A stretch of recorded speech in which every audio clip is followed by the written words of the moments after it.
여러분 한 주간 잘 지내셨나요? 네, 10월 금요기도회로 모였던 것이 엊그제 같은데 벌써 11월 금요기도회가 되었습니다. 11월도 얼마 남지 않았고 이제 12월이 다가오고 있는데 2017년도 이제 얼마 남지 않았다는 것을 점점 실감하게 되는 것 같습니다. 자, 올해를 한 달 남겨놓은 시점에서 지난 1년을 되돌아보셨을 때 어떤 생각이 드시나요? 아, 참 좋은 시간이었다, 즐거웠다 하신가요? 아니면 이렇게 정말 힘들었는데 드디어 좀 지나가는구나 싶으신가요? 아마 다들 2017년 개인의 삶 속에서 느끼는 은혜와 어려움들이 다 있으셨을 줄로 믿습니다. 이 안부를 묻고 시작한 이유가 있습니다. 잘 생각해 주시고 함께 본문으로 들어왔으면 좋겠습니다. 혹시 오늘 본문은 사사기인데요. 사사기에 나오는 사사들을 알고 계신가요? 네, 사사하면 우리가 흔히 알고 있는 사람은 기드온, 삼손, 좀 많이 들어본 이름들은 아마 그 정도인 것 같습니다. 사사기의 전체적인 내용을 살펴봤을 때 볼 수 있는 가장 큰 특징이 한 가지 있는데, 그것은 특정한 패턴이 정해져 있다는 것입니다. 이것은 사사기 2장 11절부터 23절까지 잘 나와 있는데요. 이 패턴의 시작은 이스라엘 백성이 하나님을 잘 섬기다가 다른 신을 섬기는 죄를 범하게 됩니다. 그 죄로 인해서 진노하신 하나님께서 이스라엘을 다른 나라를 들어 치시고, 그리고 그들의 부르짖음을 들으시고 그 가운데 구원자를 세우사 그들을 구원하시는 그 패턴이 있습니다. 그러면 하나님의 구원하심으로 인해서 태평성대를 누리던 이스라엘은 또 하나님을 떠나고 하나님은 진노하시고 이스라엘을 치시고 이런 상황들이 반복되는 것을 우린 사사기 전반을 통해서 알 수 있습니다. 그리고 이 사사기 안에는 온니엘, 에훗, 드보라, 기드온, 입다, 삼손의 6명의 대사사와 삼갈, 돌라, 야일, 입산, 엘론, 압돈의 6명의 소사사, 총 12명의 사사들에 대한 이야기가 기록되어 있습니다. 앞서 말씀드린 것처럼 우리가 기드온, 삼손, 입다, 드보라 많이 들어봤죠. 하지만 이렇게 익숙한 사사도 있는 반면에 조금은 생소하고 낯선 인물도 있습니다. 오늘은 조금 낯선 인물인 이 에훗에 대해서 함께 말씀을 나누면서 은혜를 나누고자 합니다. 사실 지금 제가 굉장히 긴장해서 말이 좀 빨라질 수도 있어요. 네. 여러분 혹시 에훗에 대해서 들어본 적 있으신가요? 에훗. 사실 익숙하지 않죠. 저도 굉장히 익숙하지 않은 사사입니다. 이 에훗은 6명의 대사사 중에 한 명으로 18해 동안 이스라엘을 다스렸던 모압 왕 에글론을 죽이고 에브라임 산지에서 모압의 용사 10,000명과 싸워 승리한 사람입니다. 이스라엘의 역사 그 안에서 봤을 때 큰 업적을 가지고 있는 좀 위인이라고 볼 수 있을 것 같아요. 제가 이 대단한 위인의 업적을 설명하기 위해서 오늘의 설교를 준비했을까요? 아니죠. 네, 이 에훗의 대단한 어떤 명성 뒤에는 숨겨져 있는 비밀이 한 가지 있었습니다. 그것은 뭐였냐면 본문 15절 말씀을 함께 다시 한번 읽어보려고 하는데요. 본문 15절 함께 읽겠습니다. 이스라엘 자손이 여호와께 부르짖음에 여호와께서 그들을 위하여 한 구원자를 세우셨으니 그는 곧 베냐민 사람 게라의 아들 왼손잡이 에훗이라. 이스라엘 자손이 그를 통하여 모압 왕 에글론에게 공물을 바칠 때, 에훗에 대한 설명이 앞에 잠깐 나와 있는데 그것은 뭐냐면 에훗은 베냐민 지파 사람이고 또 왼손잡이다라고 성경은 설명하고 있습니다.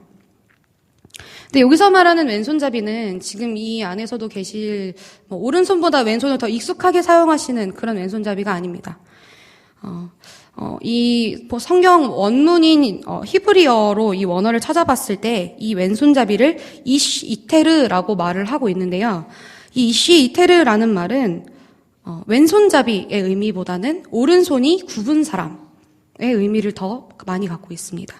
이 말은 무슨 뜻이냐면 이 에훗은 이 왼손잡이라는 에훗을 설명하는 이 왼손잡이는 이 사람이 오른손보다 왼손을 더 자유롭게 사용하는 왼손잡이가 아니라 오른손을 쓸 수 없어서 왼손을 사용할 수밖에 없는 왼손잡이라는 것입니다.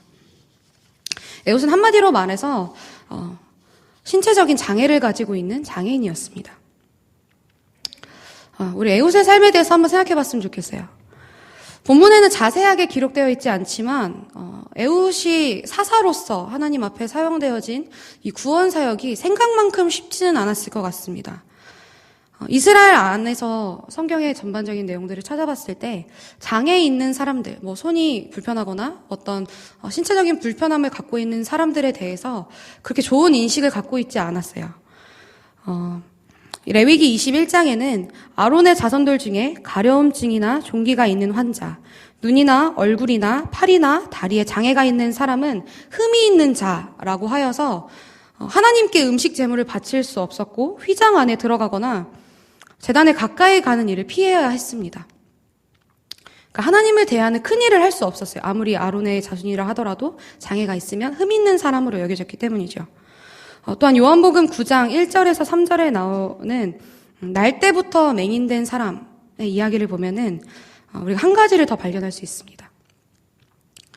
예수님과 제자들이 이렇게 길을 가다가 날 때부터 맹인된 사람을 발견했어요. 그래서 제자들이 예수님께 여쭤봅니다. 예수님, 이 사람은 부모의 죄 때문에 이렇게 된 것입니까? 아니면 자기 죄 때문에 이렇게 된 것입니까? 라고 물어봅니다. 그래서 예수님께서는 누구의 죄로 인한 것이 아니라 이 사람에게 하나님이 하시는 일을 나타내고자 하신 것이다 라고 대답하시죠. 여기서 한 가지 알 수 있는 당대 인식은 장애를 가지고 있는 사람은 하나님의 저주를 받아서 죄로 인해서 하나님의 저주를 받아 이렇게 된 것이다 라는 인식을 갖고 있었음을 우리는 알 수 있습니다.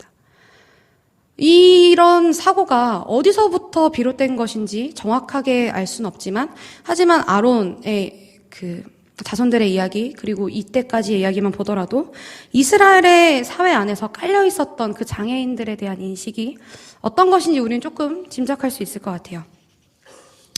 자, 그렇다면 한번 상상을 해볼까요? 사사로 세워지기 이전에 에훗은 어떤 삶을 살았을까요?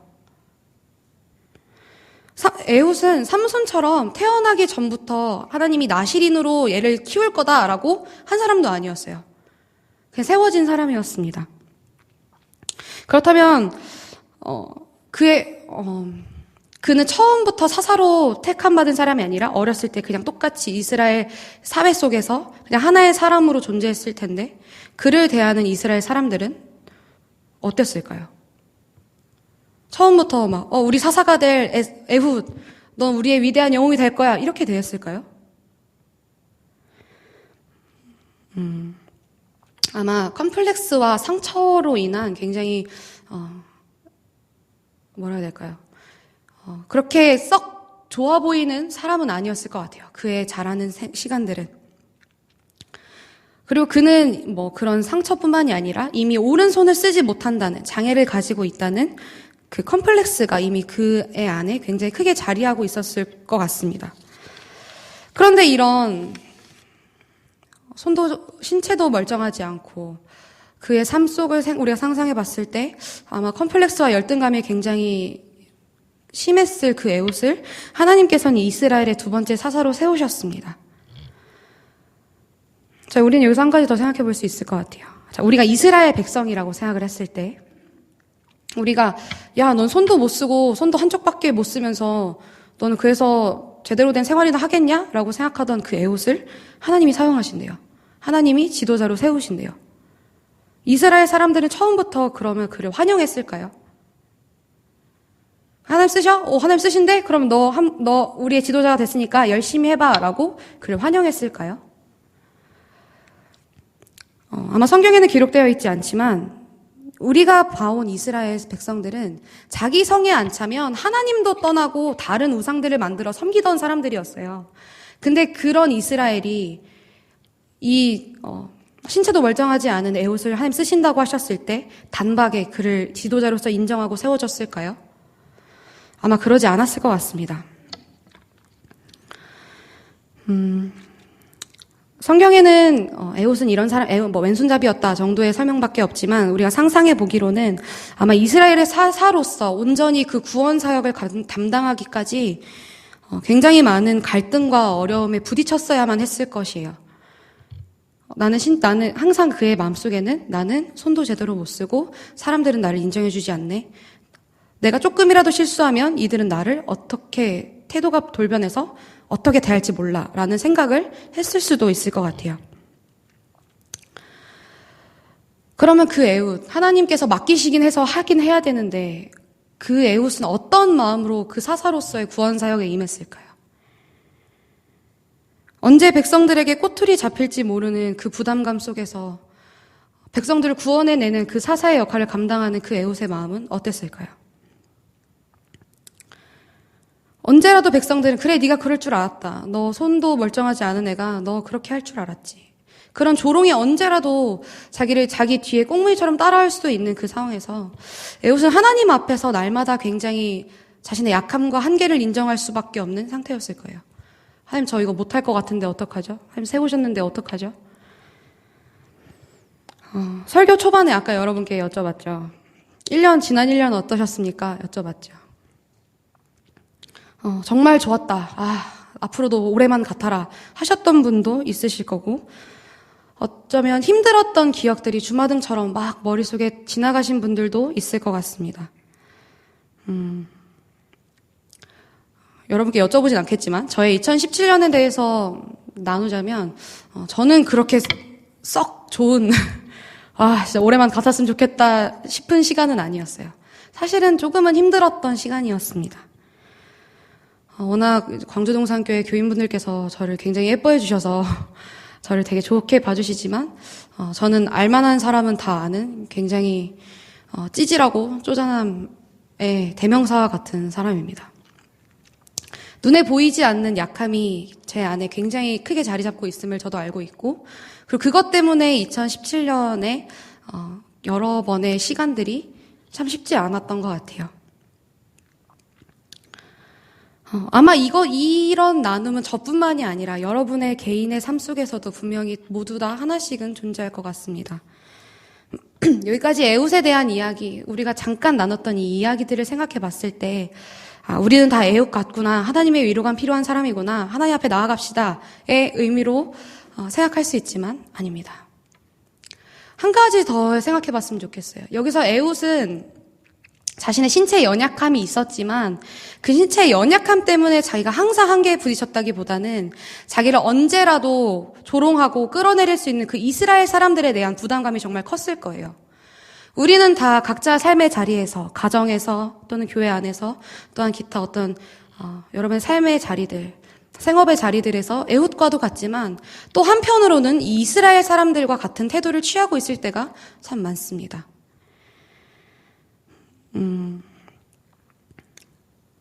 언제라도 옆에 있는 사람의 약함을 보면서 그래 너 내가 그럴 줄 알았지. 그래 너 내가 실수할 줄 알았다. 네가 뭘 하겠니? 라고 언제라도 이 사람을 조롱하기 위하여 끌어내리고자 하는 그 마음이 우리 속에 없었는지 한번 생각해 봤으면 좋겠습니다.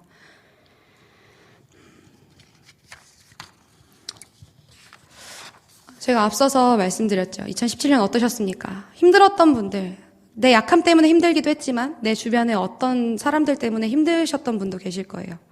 근데 또 한편으로는 나는 그 다른 에훗과도 같이 힘들어하고 있는 사람들에게 힘들어할 거리들을 계속 제공하고 있는 사람이었을 수도 있습니다. 지난 한 해를 한 번 더 생각해 봤으면 좋겠습니다. 나는 내 옆에 있는 지체들, 내가 이 교회 안에서 이 사람에게 어떤 존재였는가, 이 사람을 올바른 사사로, 올바른 사람, 에훗으로 세우고자 하는 에훗의 동역자와 같았을지, 아니면 에훗을 공격하려고 준비하고 있었던 이스라엘 사람과도 같았는지, 우리는 한번 생각해 볼 필요가 있을 것 같습니다. 여러분 혹시 2017년의 주제를 기억하시나요? 작년 이맘때쯤에 함께 말씀 속에서 담임 목사님 나누셨던 그 문구를 기억하시나요? 안식하며 준비하자였습니다. 여러분 많이 안식하셨나요? 많이 준비하고 계신가요? 이 안식하며 준비하자라는 말이 우리가 막 탱자탱자 놀면서 쉬자, 다 내려놓고 그냥 놀자의 의미가 아니었다는 것을 여러분 너무 잘 알고 계실 것 같아요. 우리가 안식하며 준비하자라는 말의 의미는 하나님 안에서 재충전의 시간을 갖자. 우리가 하나님 안에서 우리의 공동체를 구축하고 더 큰 하나님의 사역을 위하여 우리가 준비하자라는 의미였습니다. 여러분에게 2017년의 시간이 어떤 준비의 시간이셨고 어떤 안식의 시간이셨는지 한번 여쭤보고 싶습니다.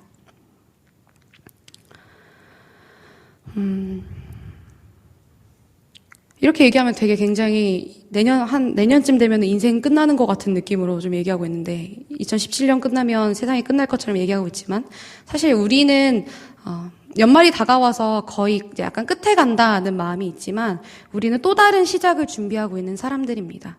지난 2017년을 돌아보며 우리는 앞으로 어떤 사역을 준비하고 어떤 마음으로 이 공동체를 세워갈 것인가에 대해서 고민해야 하는 시간이 지금의 이 시기인 것 같습니다.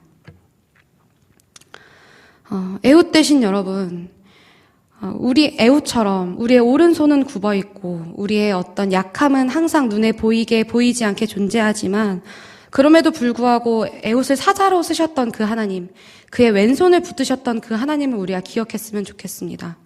우리는 너무나도 연약하고 부족하지만 그럼에도 불구하고 우리를 하나의 공동체로 부르셨고 오늘의 이 자리 가운데 또 앞으로의 삶 속에서도 우리를 또한 하나로 부르실 것입니다.